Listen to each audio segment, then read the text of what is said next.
Ici, je discute la notion du rang d'une famille de vecteurs. Plus tard, il y aura aussi le rang d'une application linéaire, le rang d'une matrice, mais c'est toutes les mêmes choses en fait. Le rang d'une famille de vecteurs se définit tout simplement. Le rang d'une famille F est la dimension du sous-espace engendré par cette famille. Supposons qu'on a une famille de vecteurs, elle engendre un sous-espace vectoriel, vect F. Ce sous-espace a une dimension, et cette dimension s'appelle le rang de cette famille de vecteurs, tout simplement. Je vous propose maintenant de vérifier si vous comprenez cette définition. Donc, considérons d'abord la famille de 3 vecteurs que vous voyez. Si c'est compliqué, vous pouvez les imaginer. Donc, ma question sera, quel est le rang de cette famille? Donc, si vous voulez réfléchir vous-même, vous pouvez mettre en pause et réfléchir. Tout d'abord, je vous propose de voir le lien entre ces vecteurs. Voici ce lien. Ce sont les 3 vecteurs collinéaires. V, 2 fois V, 3 fois V, c'est comme ça. Donc, ce sont tous les vecteurs sur une droite. Et toutes les combinaisons linéaires de ces vecteurs, c'est-à-dire tout l'espace vectoriel engendré par ces vecteurs, c'est toujours sur cette droite que je dessine. Alors, qu'est-ce que c'est le sous-espace engendré par ces vecteurs? L'ensemble des combinaisons linéaires de ces vecteurs, en tout cas, ça ne sort pas de cette droite. C'est l'ensemble des vecteurs de la forme T fois le vecteur en 2. Donc, le rang de cette famille de vecteurs, vérifiez.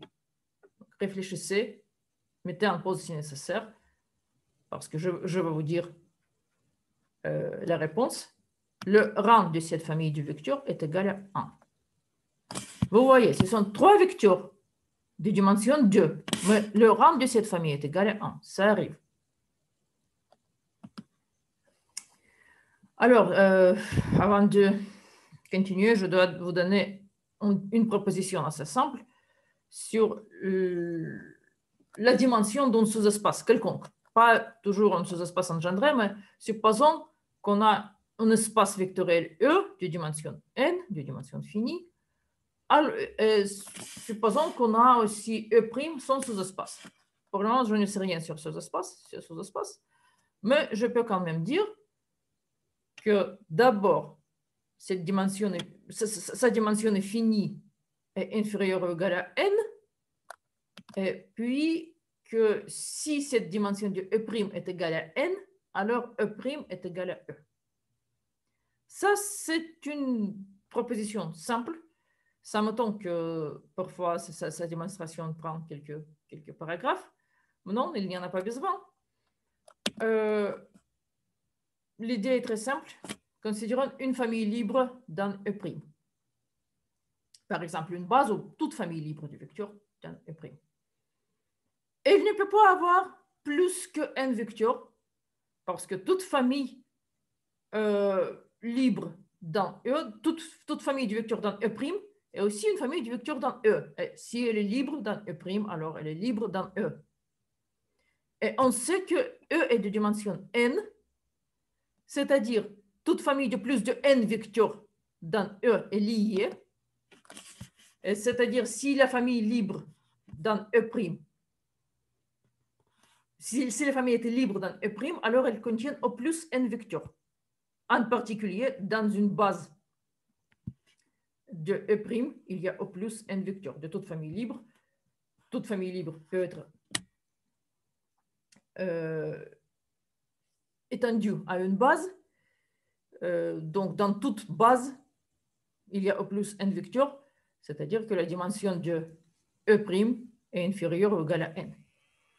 Et pour la deuxième phrase, la deuxième conclusion, je dis tout simplement que si la dimension de E' est égale à n, alors il existe une base de n vecteurs dans E', et c'est aussi une famille libre de n vecteurs dans E, c'est-à-dire une base de E. Donc, toute base de E' est une base de E, c'est-à-dire que E' et E, c'est la même chose.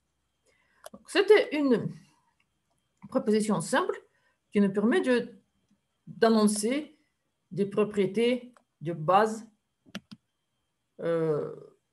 du rang d'une famille du vecteur. Donc, on sait que si E', par exemple, le sous-espace engendré par notre famille du vecteur est un sous-espace de Rn, alors sa dimension est inférieure ou égale à n. Et voilà, les propriétés du rang, les limites pour les rangs. On considère ici une famille de M vecteurs dans Rn. M et N sont par défaut des paramètres différents.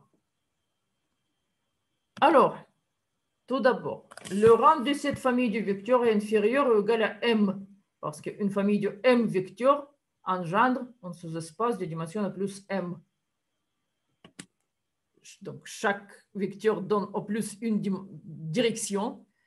Et on ne peut pas avoir la dimension plus que M. C'est la famille. Voilà. La deuxième propriété est que le rang d'une famille du vecteur est inférieur ou égal à n, parce que le sous-espace vectoriel engendré par cette famille est un sous-espace de Rn, et on a la proposition précédente. Tout sous-espace de Rn a la dimension inférieure ou égale à n. Supposons maintenant que le rang de la famille du vecteur est égal à m, au nombre de vecteurs. Qu'est-ce que ça veut dire exactement pour la famille f? Vous pouvez réfléchir et mettre en pause si vous voulez. Ça veut dire que cette famille de m vecteurs engendre quelque chose de dimension m, c'est-à-dire que chaque vecteur est important. Aucun vecteur n'est égal à une combinaison linéaire des autres, c'est-à-dire cette famille est libre. OK. La propriété suivante. Supposons que le rang de la famille du vecteur est égal à n. Qu'est-ce que ça veut dire pour la famille? Ça veut dire que cette famille engendre le sous-espace de dimension n, le seul sous-espace de dimension n de Rn qui existe est Rn lui-même, c'est-à-dire la famille f engendre l'espace Rn tout entier, et ça veut dire que f est génératrice. Et comme on sait qu'une base est une famille libre génératrice, je peux dire que si, et seulement si M et N, c'est la même chose, et si le rang de cette famille du vecteur est égal à M et à N, parce que c'est la même chose cette fois, alors F est une base de Rn. En fait, c'est si et seulement si, parce que c'est comme ça. OK, la question suivante, c'est comment peut-on trouver le rang d'une famille du vecteur? On peut le dire en échelonnant, comme d'habitude. En fait, j'ai déjà mentionné dans une vidéo précédente sur les relations linéaires entre des vecteurs que le nombre de lignes non nulles qui restent, c'est le rang de la famille du vecteur. Il me semble que je l'ai échelonné, sinon je le mentionne ici. Alors, on peut échelonner en ligne, comme d'habitude. Vous savez déjà échelonner en ligne. En particulier, c'est conseillé si on doit encore trouver une équation cartésienne du sous-espace engendré, des équations cartésiennes du sous-espace engendré, s'il y en a plusieurs, ou bien des relations entre les vecteurs. Si c'est comme ça, on échelonne en ligne, et je vais vous montrer comment dans la vidéo suivante. Parfois, quand même, ça vaut mieux échelonner en colonne. Je vais vous montrer comment. C'est tout pareil. En particulier, c'est important si on doit trouver une base du sous-espace engendré par notre famille. Dans les deux cas, le rang, bon, ici, si on échelonne en ligne, le rang est le nombre de lignes non nulles qui restent. Si on échelonne en colonne, le rang est le nombre de colonnes non nulles qui restent. Et un résultat un peu étonnant dans l'algèbre linéaire, on ne va pas du tout évident, c'est que le rang, le nombre de lignes ou de colonnes non nulles qui restent quand on échelonne, c'est le même nombre, c'est le même rang, c'est la même chose. Donc, c'est quelque chose qui est très beau, en fait, qu'on peut faire des choses différentes et obtenir les mêmes choses. Dans les deux vidéos suivantes, je vais vous montrer comment on échelonne en ligne pour trouver le rang et quelque chose de plus, et comment on échelonne en colonne pour trouver le rang et quelque chose de plus.